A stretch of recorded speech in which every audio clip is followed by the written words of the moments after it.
ওং অজ্ঞানতিমিরন্ধস্য জ্ঞানাঞ্জনশলাকয়া চক্ষুरुन्मीलितं येन तस्मै श्रीगुरवे नमः। वाञ्छाकल्पतरुभ्यश्च कृपासिन्धुभ्येव च पतितानां पावनेभ्यो वैष्णवेभ्यो नमो नमः। श्रीकृष्ण चैतन्य प्रभु नित्यानंद श्री अद्वैत गदाधर श्रीवासादि श्री गौर भक्तवृंद। हरे कृष्ण कृष्ण कृष्ण हरे हरे, हरे राम राम राम हरे हरे। শ্রী শ্রী চৈতন্য চরিতামৃত মধ্যলীলা প্রথম পরিচ্ছেদ। এই পরিচ্ছেদে মহাপ্রভুর সমস্ত মধ্যলীলার ও শ্রীলীলা শেষ লীলার প্রথম 6 বৎসরের লীলার সূত্র কথিত হইয়াছে।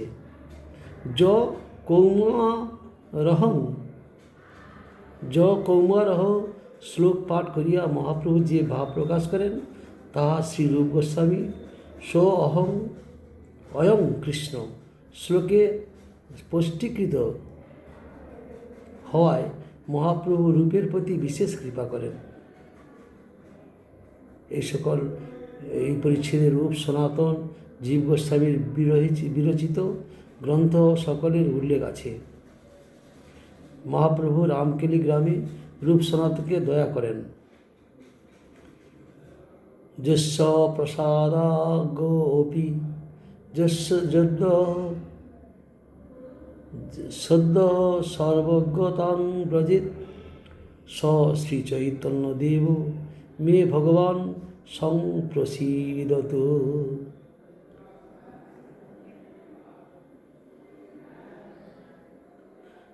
অজ্ঞজনু যাহার প্রসাদে সদ্য সর্বজ্ঞতা লাভ করে সেই ভগবান চৈতন্যদেব আমার প্রতি প্রসন্ন হন। বন্দে শ্রীকৃষ্ণ চৈতন্য নিত্যানন্দ সহদিত গৌড়দয়ে পুষ্পবন্ত চিত্র সন্দৌ তমোনুদৌ।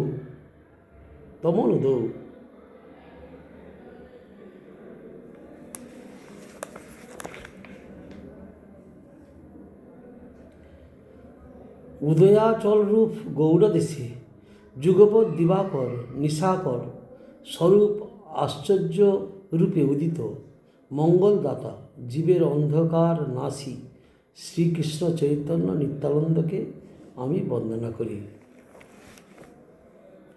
জয়তাং শ্রোতপঙ্গর মমন্দ মতের গতি মৎ সর্বস্ব পদাম্বজ রাধা মদন মোহন।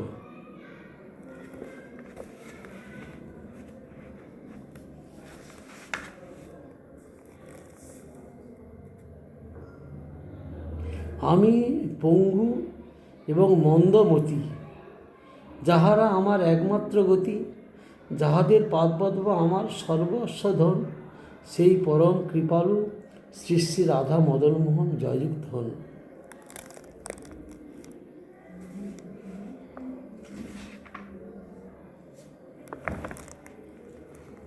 দিব্যৎ বৃন্দারণ্য কল্পদ্রু মাধব শ্রীমৎ রত্নাগার সিংহাসনস্থ শ্রী শ্রী রাধা শিল গোবিন্দদেব পৃষ্ঠালেভি সেব্য মান স্মরামি।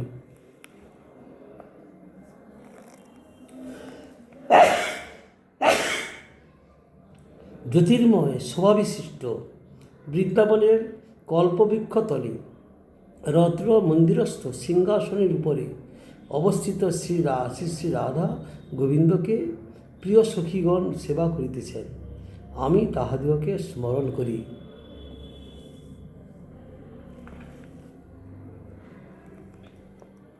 শ্রীমান রাসরাসারম্ভী বংশীবট তটস্থিত কর্ষণ বেণু শনের গোপীনাথ শ্রীহস্তন।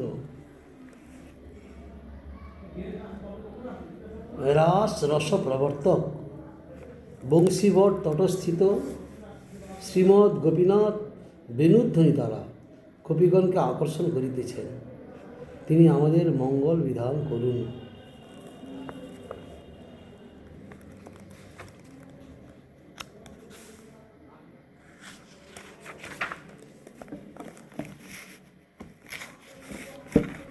জয় জয় গৌরচন্দ্র জয় কৃপা সিন্ধু, জয় জয় শচীসুত জয় দীনবন্ধু, জয় জয় নিত্যানন্দ, জয়াদ্বৈত চন্দ্র, জয় জয় শিবাসাদি গৌর ভক্তবৃন্দ। পূর্বে কহিল আদি লীলার সূত্রগণ, যাহা বিস্তারী আছেন দাস বৃন্দাবন। অতএব তার আমি সূত্র মাত্র কহিনু, যে কিছু বিশেষ সূত্র মধ্যেই কহিনু। এবে কহি শেষ লীলার মুখ্য সূত্রগণ, প্রভুর অশেষ লীলা না যায় বর্ণন। তার মধ্যে যেই ভাগ দাস বৃন্দাবন, চৈতন্য মঙ্গলে বিস্তারী করিলা বর্ণন। চৈতন্য চরিতামৃতের রচনাকাল কাল পর্যন্ত শ্রী বৃন্দাবন দাস ঠাকুরের চৈতন্য ভাগবতের চৈতন্যমঙ্গল নাম ছিল জানা যায়। জয়ানন্দের চৈতন্যমঙ্গল নামে যে নিতান্ত আধুনিক ভক্তি সিদ্ধান্ত বিরোধী গ্রন্থ উল্লিখিত হয়, উহা একটি জাল গ্রন্থ। প্রাচীন কোনো গ্রন্থেই উহার রচয়িতা জয়ানন্দের নাম পর্যন্ত দৃষ্ট হয় না। এই জন্য জয়ানন্দ নামটি যে কৃত্রিম, তাহাও সহজে বোধগম্য হয়। সেই ভাগের ইহা সূত্রমাত্র লিখিব, তাহা যে বিশেষ কিছু ইহা বিস্তারিব। চৈতন্য লীলার ব্যাস দাস বৃন্দাবন, তাঁর আজ্ঞায় করো তাঁর উচ্ছিষ্ট চর্বণ। চৈতন্য লীলার ব্যাস ভগবানের অবতার সমূহের এবং শ্রীকৃষ্ণের লীলার লেখক শ্রীকৃষ্ণ দ্বৈপায়ন ব্যাস। শ্রী চৈতন্য লীলা লেখক শ্রী বৃন্দাবন দাস ঠাকুর শ্রী ব্যাসস্বরূপ। শ্রী বৃন্দাবন দাসের অবনীত অবশিষ্ট চৈতন্য লীলা বর্ণনের কার্যে তাহার ভিত্ত বাল্য ও অনুগত সূত্রে শ্রীকৃষ্ণ দাসের চৈতন্য লীলা লিখন।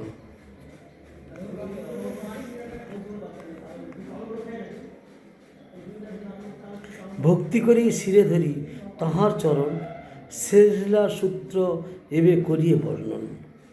24 বৎসর প্রভুর গৃহ অবস্থান, তাহা যে করিলা লীলা আদি লীলা নাম। 24 বৎসর শেষ যেই মাঘ মাস, তার শুক্লপক্ষে প্রভু করিলা সন্ন্যাস। তাহলে সন্ন্যাস গ্রহণের আগে যে 24 বৎসর গৃহস্থ লীলা, তার মধ্যে সমস্ত কিছু বর্ণন করেছেন। তারপরে যখন সন্ন্যাস নিলেন, তখন 24 বৎসর পার হয়ে বলছেন শেষে যেই মাঘ মাস, তার শুক্লপক্ষে প্রভু করিলা সন্ন্যাস। সন্ন্যাস করিয়া 24 বৎসর অবস্থান, তাহা যেই লীলা তার শেষ লীলা নাম। শেষ লীলার মধ্য অন্ত দুই নাম হয়, লীলাভেদে বৈষ্ণব সব নাম ভেদে কয়।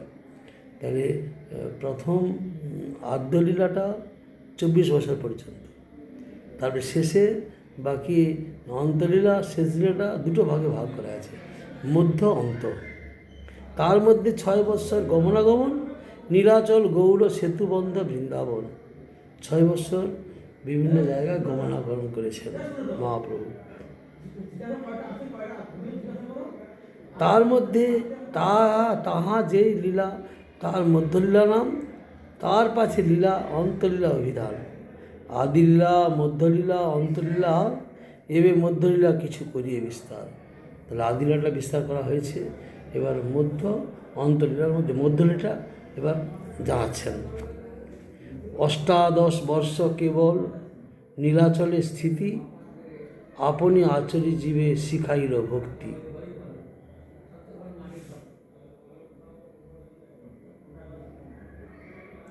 তার মধ্যে 6 বৎসর ভক্তগণ সঙ্গে প্রেমভক্তি প্রবর্তাইলা নিত্য গীত রঙ্গে। 6 বৎসর ভক্তগণের সঙ্গে নিত্য গীত।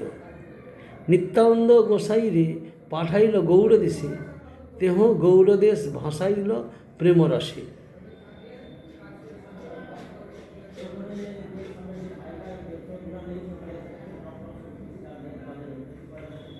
সহজেই নিত্যানন্দ কৃষ্ণ প্রেমোদ্দাম, প্রভু আজ্ঞায় কইল যাহা তাহা প্রেমদান। তাহার চরণে মোর কোটি নমস্কার, চৈতন্যের ভক্তি যেহ লয়াইল সংসার। চৈতন্য গোসাই যারে বলে বড় ভাই, তেহ কহে মোর প্রভু চৈতন্য গোসাই। চৈতন্য যাকে আমার বড় ভাই বলে বলেন, তিনিও পর্যন্ত বলেন যে মোর প্রভু চৈতন্য গোসাই, মানে মহাপ্রভু নিত্যানন্দ প্রভুকে বলছেন বড় ভাই, আর নিত্যানন্দ বলছে আমার প্রভু চৈতন্য গোসাই। নিত্যানন্দ প্রভু মহাপ্রভুকে বলছেন আমার নিতাই ইনি, আমার প্রভুই ইনি। যদ্যপি আপনি হয়ে প্রভু বলরাম, তথাপি চৈতন্যের করে দাস অভিমান, চৈতন্যের দাস বলে অভিমান করেন।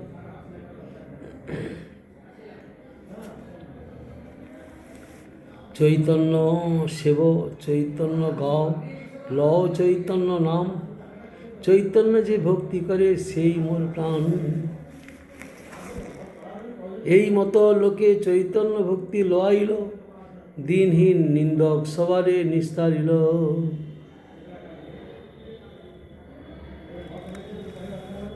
দিনহীন নিন্দক সবারে নিস্তারিল, সবাই উপকার করেছে।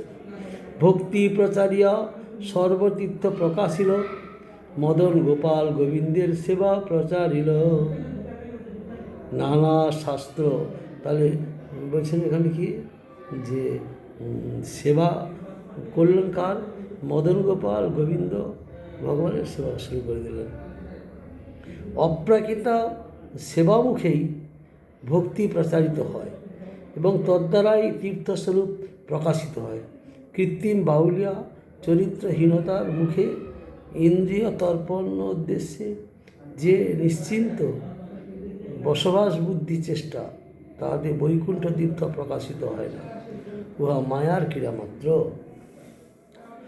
কৃত্রিম বাউলিয়া চরিত্রহীনতার মুখে, কৃত্রিমভাবে তৈরি করা বাউলিয়া চরিত্রহীন, তাদের মুখে ভগবত কথা আসে না।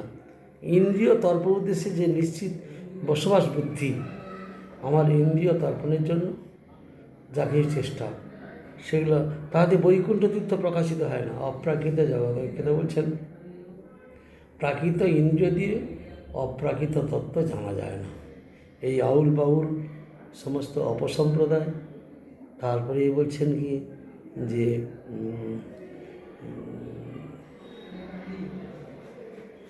চরিত্রহীন, তারা কখনো ভগবানের সেবা করতে পারে না, ভগবানকে উপলব্ধি করতে পারেন না। উহা মায়ার ক্রীড়া মাত্র, মায়াকে আকর্ষণ করে। যারা যারা শুদ্ধ ভক্তির পথে অগ্রসর হয় না, মায়া তাদেরকে আকর্ষণ করেন।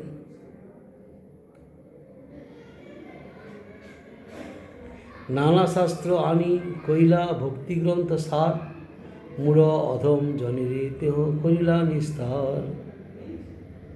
প্রভু আজ্ঞায় কইল সব শাস্ত্রের বিচার, ব্রজের নিগুড় ভক্তি করিল প্রচার। প্রাকৃতিক ও সহজিয়া গণ কৃত্রিম চক্ষের জলে সত্যস্বরূপ ভগবৎ সেবা ভাসাইয়া দিয়া যে শাস্ত্র বিচার পরিহার করেন, তদ্বারা প্রভুর আজ্ঞা লঙ্ঘিত হয়। শাস্ত্রমুখে নিগুড় ব্রজসেবা প্রচারিত হয়, নতুবা ইন্দ্রিয়পর ভোগ বিচার আসিয়া ভক্তি সিদ্ধান্তকে বিপর্যয় করে।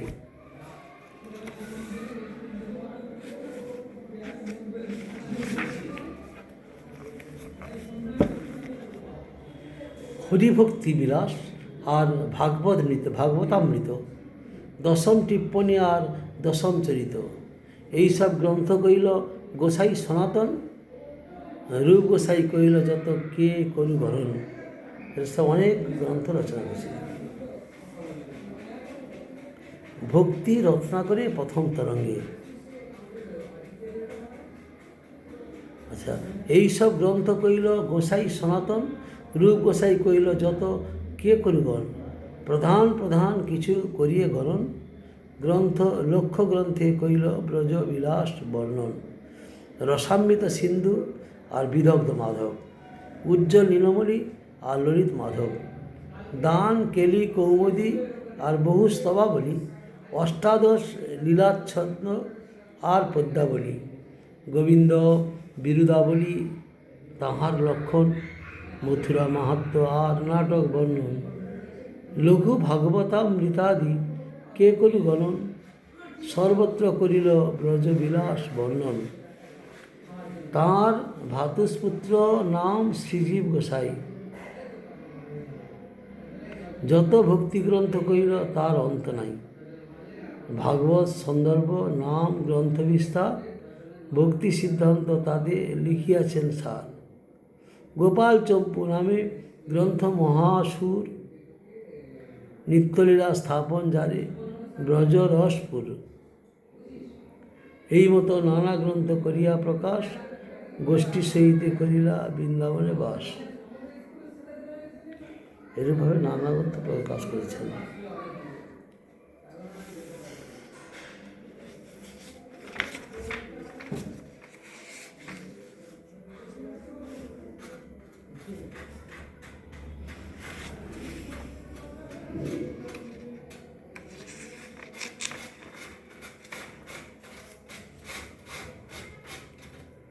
প্রথম বৎসরে অদ্বৈতাদি ভক্তগণ প্রভুরে দেখিতে কইলা নীলাদ্রি গমন। মহাপ্রভু পীড়িত হয়ে আছেন, ভক্তগণ দর্শন করতে যান। রথযাত্রা দেখি তাহা রহিলা 4 মাস, প্রভুর সঙ্গে নিত্যগীত পরম উল্লাস। রথযাত্রার সময় যান, 4 মাস থাকেন, থেকে তারপরে আসেন, নিত্যগীত উল্লাস আনন্দ করে। বিদায় সময় প্রভু কহিলা সবারে, প্রত্যব্দ আসিবে সবে গুন্ডিচা দেখিবারে। যখন বিদায় সময় হয়ে গেছে, সবাই আসবেন, তখন মহাপ্রভু বলে দিচ্ছেন প্রত্যেক বছর গুন্ডিচা দেখিবার জন্য আসবে, গুন্ডিচা মার্জন। প্রভু আজ্ঞায় ভক্তগণ প্রত্যব্দ আসিয়া গুন্ডিচা দেখিয়া যান প্রভুরে মিলিয়া। প্রভুর সঙ্গে গুন্ডিচা মন্দির মার্জন দর্শন করে যান।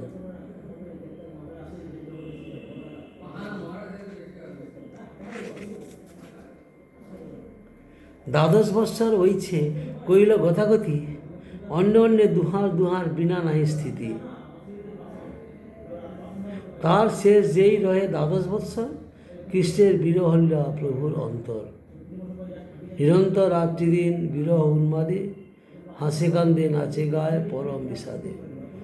এই যে দ্বাদশ বৎসর শেষের গম্ভীরের মধ্যেই সমস্ত অপ্রাকৃত জগতের গুপ্ত সমস্ত লীলা, অর্থাৎ সবার অধিকার নেই সব স্মরণ করা, সেই প্রেম লীলা আস্বাদন করেন। বাকি 6 বৎসর গমনাগমন, 6 বৎসর ভক্তসঙ্গে নাম সংকীর্তন এই সকল করেছেন। পাঞ্ছাকল্পতরুশ্চ কৃপা সিন্ধু ভয়বচ পতিতানাং পাবনেভ্যো বৈষ্ণবেভ্যো নমঃ।